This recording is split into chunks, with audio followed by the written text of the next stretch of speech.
Soalan 13A, kertas 1.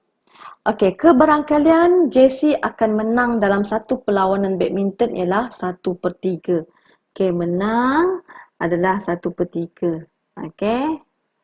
Okey, seterusnya, jika dia mengambil bahagian dalam N perlawanan, okey, kebarangkalian JC menang sekali dalam perlawanan badminton, dia menang sekali dalam perlawanan badminton itu adalah 18 kali kebarangkalian dalam semua kebarangkalian kalah dalam semua perlawanan. Okey, begitu. Dia agak complicated sikit di sini. Jadi, macam mana kita nak buat ni? Macam mana kita nak buat? Okey, jadi kita tahu macam ni. Kita keluarkan dulu maklumat. Okey, N kita adalah N lah. Jumlahnya, bilangannya adalah N. Okey, sekarang kalau menang, kalau menang adalah 1/3. Kesimpulannya, kalau kalah, maksudnya 1 tolak 1/3, kita akan dapat 2/3. Okey. Sekarang soalannya, kita nak cari nilai N. Okey, dia kata kalau dia sekali menang sama dengan 18 kali dia kalah. Okey, itu maksudnya. Jadi murid-murid, macam mana kita nak keluarkan maklumat yang cikgu highlight ni? Okey, kebarangkalian ni sekali dia menang sama dengan 18 kali dia kalah dalam semua permainan. Okey, kat sini kita kena tahu macam mana kita nak keluarkan dalam bentuk simbol. Okey. Cikgu tulis begini dulu. Kita nak cari kebarangkalian di mana sekali dia menang, bersamaan dengan 18 kali dia kalah. Dia kalah. Okey, dia kalah. Jadi, kalau kalah tu, cikgu boleh buat macam ni. X sama dengan 1 ni. Kalah tu maksudnya dia tak menang langsung lah. Bermaksud X sama dengan kosong lah. Dia tak menang lah. Jadi dia kalah. Jadi, kita masukkan dalam rumus. Jangan lupa, rumus kita apa? Rumus kita adalah NCR, PR, QN. Tolak R. Okey. P ni adalah sini. Menang. Cerita pasal menang. Bila cerita pasal menang, P adalah untuk menang. Jadi Q adalah di sini. Okey, murid-murid. Jadi, jom kita masukkan dalam rumus. Okey. Jadi, kita buat PX1 di mana N lah. Dia dah bagi tahu N to N lah. Okey. N to N lah di mana NC1, P kita 1/3 kuasa 1. Okey. Q kita 2/3 di mana N tolak 1 sama dengan 18. NC kosong. P kita 1/3 kuasa kosong darab 2/3 N tolak kosong. Macam tu. Okey, selepas itu murid-murid, NC1. NC1, kalau kamu buat apa-apalah, 18C1 ke, 19C1, 7C1 ke, kamu akan dapat 7. Kalau NC1 maksudnya kamu akan dapat N. Sini tetap 1/3. Yang ini kamu tetap dapat 2/3 N tolak 1. Yang ini pula 18 N C kosong. Apa-apa C kosong tu 1. Cikgu buat satu persatu. Ini adalah 1. Kuasa kosong adalah 1.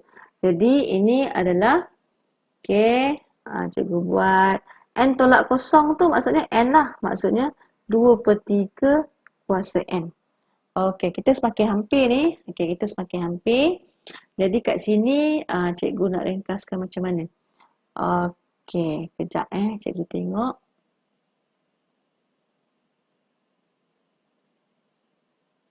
Cikgu selesaikan dulu di sini. N 1/3, 2/3 N tolak 1 sama dengan 18, 2/3 N. Macam tu. Apa lagi cikgu nak buat ni? Cikgu tengok dulu. Okey, sekarang ni kalau kamu tengok, dekat sini 2/3 asasnya sama. 2/3 asas dia sama kan. Asas dia sama macam indeks lah, hukum indeks. Kita bahagikan dia. Kamu tengok sini. 1/3 N, sini adalah 18. Cikgu buat slow-slow. Cikgu buat satu persatu supaya kamu nampak. Ini seperti sebutan dia sama, N tolak 1. Kalau sebutan dia sama berarti indeks bila bahagi kita tolak indeks. 1/3 N sama dengan 18. Kamu tengok macam mana cikgu buat. Di mana N tolak 1. Sebab dia bahagi. Bahagi indeks kita tolak lah. Okey, 1/3 N. Okey, kat sini kita akan dapat 18. 2/3. N tolak N kosong. Tengok cikgu ringkaskan dulu. Sini N tolak N tambah 1. Okey. N darab positif N darab negatif 1. Negatif darab negatif 1. Okey. Jadi kat sini, okey. 1/3 N sama dengan 18. Maksudnya 2/3 tu kuasa 1 lah. Macam ni. Kita semakin hampir. Jadi, okey. Jadi kita bawa lah kat sini. Okey, 18 kita ni boleh potong ni. Ni boleh potong sini. 6. Jadi kita akan dapat 12. Okey, bahagi 1/3. Jadi kita akan dapat 36. Nampak panjang sebab cikgu saja buat ukir step panjang untuk kamu tahulah dia punya perjalanan dia. Okey, kita berjaya dapat nilai N. Okey, apa kata? Jom kita lihat untuk soalan B. Okey, cikgu padam dulu. Cikgu padam dulu. Padam. Okey, untuk soalan B pula, jom kita lihat. Diberi Z ialah satu pemboleh ubah selenjar dalam satu taburan normal piawai. Okey, dia suruh kita cari satu. Okey, di mana cikgu keluarkan? Okey, B. Di mana probability di mana nilai Z, modulus Z lebih besar daripada 2.053. Jadi daripada sini kamu kena tahu bagaimana kita nak melukis. Okey, nak melukis. Sebenarnya adalah kalaulah modulus ini sebenarnya adalah rupa lukisan kita adalah begini. Modulus kan plus minus. Kalau plus minus berarti 1 plus.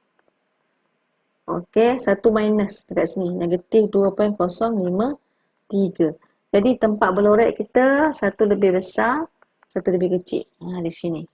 Jadi kita kena carilah dalam kita punya table.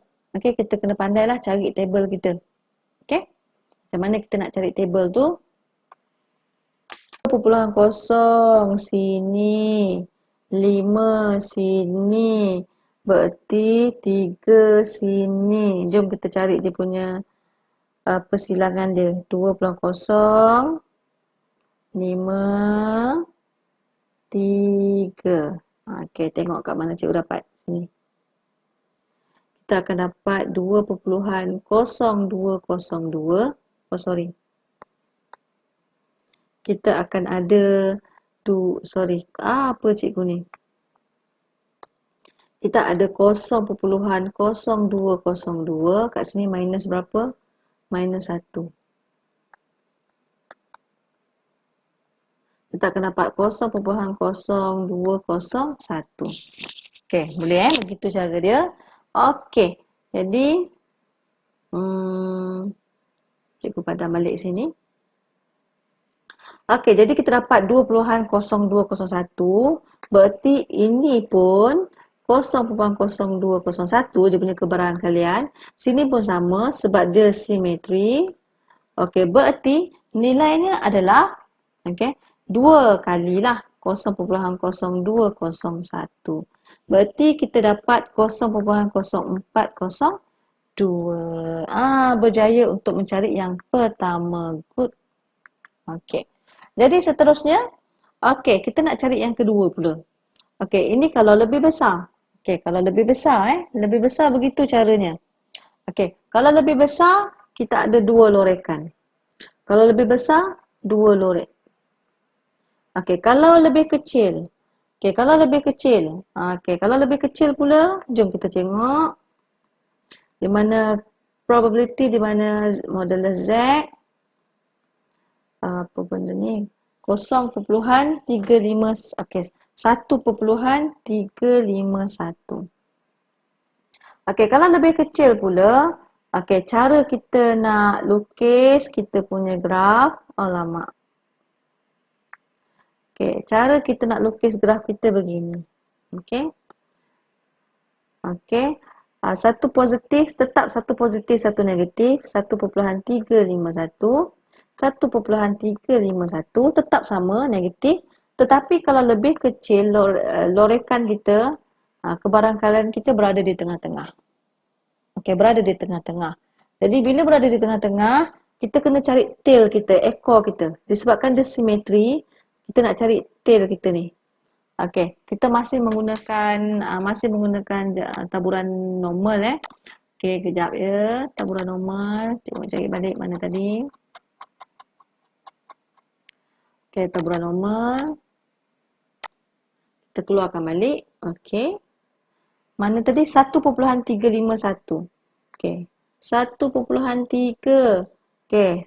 Yang pertama sini 1.3. Jadi cikgu terus pergi ke 1.3, cikgu garis. Yang kedua 5. 5 tu maksudnya terus pergi ke 5. Lepas tu 1 yang terakhir, 1 di sini. Okey, jom kita lihat persilangan dia di sini. Okey. Di sini 0.0885.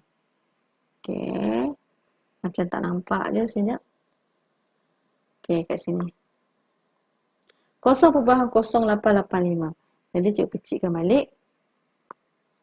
Jadi 0.0885, betul ke ni? Tengok balik, besar balik. Betul. Okey, kita tolak dengan 2. Kita tolakkan dengan 2. Jadi cikgu dapat 0.0883. Okey, 0.883. Okey, ini adalah kebarangkalian di sini. Okey, cikgu padam Okey, alamak.